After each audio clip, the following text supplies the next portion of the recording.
क्या अच्छा होता अगर नहीं होता, क्योंकि इनका क्या हसर हुआ है, मैं चश्मदीद गवाह हूँ उसका, कई लोगों का। उम्रें बीती सदियाँ गुजरी है वही अब तक अकल का बचपन, आज न जाने राज ये क्या है, हिजर की रात और इतनी रोशन। तो श्री रामचंद्र एक दिन घर पे आया, 3 पैक पीने के बाद एक बात तो उनको रोना आ गया जब मैंने कहा कि चितलकर जी आप कहाँ गायब हो गए। वो लीला, सफ़र, शहनाई, सरगम, वो श्री रामचंद्र कहाँ गया। उनकी आंखों में आंसू आ गए। मतलब कौन सुनेगा।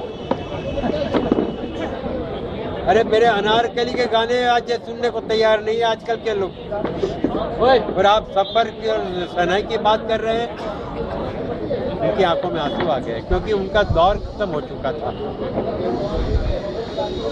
ऐसे कई लोग मैंने देखे हैं कि मायूसी के आलम में चल बसे। आप लोग कहते हैं कि इन्होंने अमर संगीत दिया, यादगार संगीत दिया। उन्हें तो इस बात का एहसास नहीं था कि मेरे मरने के बाद 50 साल 60 साल के बाद लोग इस तरह के इकट्ठा होंगे और मुझे याद करेंगे। श्याम सुंदर 15 जुलाई 1952 के दिन दोपहर को 12 बजे चल बसे। उम्र थी 41। उसके 3 दिन पहले जब वो काफ़ी बीमार तो थे ही, सिरोसिस ऑफ लीवर, सुबह शाम पानी की तरह शराब पीते रहे तो और क्या होगा। तो उनके डॉक्टर कपूर जो मेरे बहुत अजीज दोस्त थे, वो लाहौर से आए थे और पूरी फिल्म इंडस्ट्री के दोस्त थे। सामने रोशन रहता था, विनोद रहता था, उनके बराबर डिस्पेंसरी के सामने। तो मैं तो भूखा था इन्फॉर्मेशन का, तो बार बार उनके पास जाके बैठता था। वो चोपड़ा और सागर तो उनके फैमिली डॉक्टर थे ही वो, इसलिए किसी भी चोपड़ा फिल्म में डॉक्टर का नाम कपूर ही होगा। और कभी कभी वो तो आरपी कपूर हो ही उसी का नाम रखा। तो वो रहते थे, वो कहते थे कि लाहौर में मैं ग्राउंड फ्लोर पे रहता था और पंडित अमरनाथ फर्स्ट फ्लोर पे था। पंडित अमरनाथ यानी उसनाल भगत राम के बड़े भाई, one of the greatest musician, मगर अनपढ़ थे। पंडित अमरनाथ के उसनाल भगत राम के भाई, और गर्म कोट वाले नहीं, तो थे अनपढ़। संगीत के माहिर थे वो अलग बात है, मगर थे अनपढ़।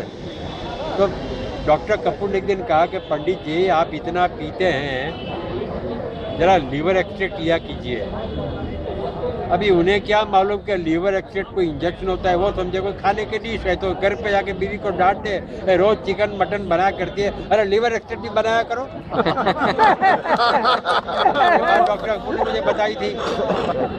तो पंडित श्याम सुंदर एक दिन जब आए तब डॉक्टर ने कहा कि देखो पंडित जी कोई मतलब नहीं मेरी दवाई का जब तक आप शराब बंद न करो। श्याम सुंदर बड़े तामे का, doctor I come for medicine not to advice. अच्छा।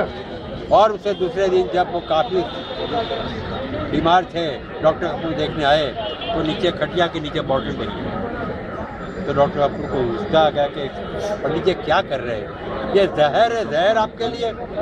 डॉक्टर फिक्र मत करना, मैं नींबू पानी के साथ लेता हूँ मैं। यानी बहाने ढूंढ लेते हम लोग।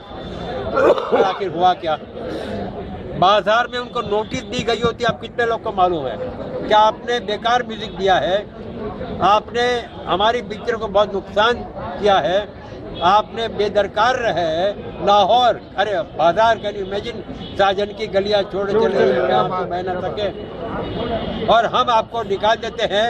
हम दूसरा म्यूजिक डायरेक्टर को जो 2 गाने बाकी है वो उनसे करवा लेंगे। ये मेरे पास लीगल नोटिस है, ओरिजिनल लीगल नोटिस है डरवन कंपनी की। और ये पिक्चर हिट गई हो तो सिर्फ म्यूजिक की मदद। अनारकली में श्री रामचंद्र को लिख के राइटिंग में लिखा गया था कि तुमने बहुत हमारा नुकसान किया है। तुमने अनारकली अपनी फिल्म झांझर को बना रहा था, आपने अनारकली को छोड़ पे उन पे आपने तवज्जो दी। आखिर हुआ क्या, अनारकली हिट गई सिर्फ म्यूजिक की बदौलत, वरना था क्या वो ऑयली फेस, इसको ऑयली फेस कहते हैं प्रदीप कुमार। गाजर कौन बना रहा था? गार्डन गाजर कौन बना रहा था? श्री रामचंद्र। श्री रामचंद्र अपनी फिल्म बना उसकी अपनी। और विनोद, आज कितने लोगों ने नाम सुना है विनोद का? बहुत कम लोगों ने सुना है। नए गाने तो उसके बड़े मशहूर हुए, पर कमाल का म्यूजिशियन था, लेकिन कम गाने। मगर शिकवा तेरा मैं गाऊं, शिकवा तेरा मैं गाऊं, वो कहते हैं उसकी बेटी का तलत तो पहले गवाने वाले वो थे। एक थी लड़की विनोद। I know. तो विनोद कहना का अभी मतलब तक ये गाना है- तो हम लोगों को जमा- कहना मतलब ये है शिकवा तेरा मैं कि ये विनोद ये भी बस शराब में डूबे रहते थे और ऐसी हालत हो गई थी। तो ये ऑफी नहीं है, ये मुझे उसकी बेटी ने बात बताई कि ऑफी नहीं है, लेकिन मिलने गए, बीमार थे इसलिए। उनकी बेटी, छोटी बेटी 8 साल की थी, उसका नाम था वीणा। अरे वीणा बिटिया तो गाना गाती हो ना? सुनाए, हाँ अच्छा ये गाना सुनाओ। वीणा ने गाना सुनाया, छोटी बच्ची क्या गाई सुनाया, ऑफी ने बहुत गाने की। चलो कोई अरे अप्रिसिएशन। विनोद देखता रहा, क्या करे बेचारा। He knew कि ओपी नहीं है, trying to help without hurting his life. 500 रुपये की बहुत बड़ी वैल्यू थी, मिड 50s में बहुत बड़ी वैल्यू थी 500 रुपये की। और छोटी बच्ची को 500 रुपये देता नहीं है, it's like giving 50,000 rupees today, मगर it was just in way of helping. It was a token of 1959 को वो भी चल बता। उम्र क्या थी? 38। कि जाने की उम्र थी इसकी। वो विनोद थोड़ी सी अकल आती है विनोद आपने। ने तो कमाल किया। विनोद ने जितनी कहना मतलब ये 3-4 है फिल्म की है बहुत कि आज अच्छी। हम इकट्ठा हुए हैं और आप बार बार इकट्ठा होते हैं, उनके गाने दोहराते हैं, उनके गाने आपके जहन में गूंजते हैं, मगर वो आंसुओं को क्या करे जो मुंह लहू से धो चुका। हाँ हाँ वो तो चल बसा, आप याद करो या न करो, आप आंसू बहाओ न बहाओ, आप तारीफ करो या गालियाँ दो, उन्हें क्या फर्क पड़ता है। मगर हम भी कुछ किए बगैर नहीं रहते, क्योंकि ये भी हमारी भी एक मजबूरी है। हम उन्हें याद ना करें तो शायद मुमकिन है कि हम जीना ही भूल जाए, बिल्कुल सही है। क्योंकि जो जख्म जो उन्हें हमारे दिलों पे किए हैं, वो जख्म के दाग तन्हाई के अंदर ही रातों में भी दिए की तरह चमकते रहते हैं। बहुत बढ़िया बहुत बढ़िया। अब जख्म कहीं दिल के दिखाई नहीं जाते, अब जख्म कहीं दिल के दिखाई नहीं जाते। कहते हैं दिए दिन में जलाए नहीं जाते, एहसान मोहब्बत के उठाए नहीं जाते, अब अश्क भी आंखों से गिराए नहीं जाते। अनवर मेरे सर पर नरा याद का आते, कुछ लोग मगर अब भी भुलाए नहीं जाते। वाह भाई वाह भाई। बहुत अच्छे बहुत अच्छे, बहुत बहुत खुशी हुई।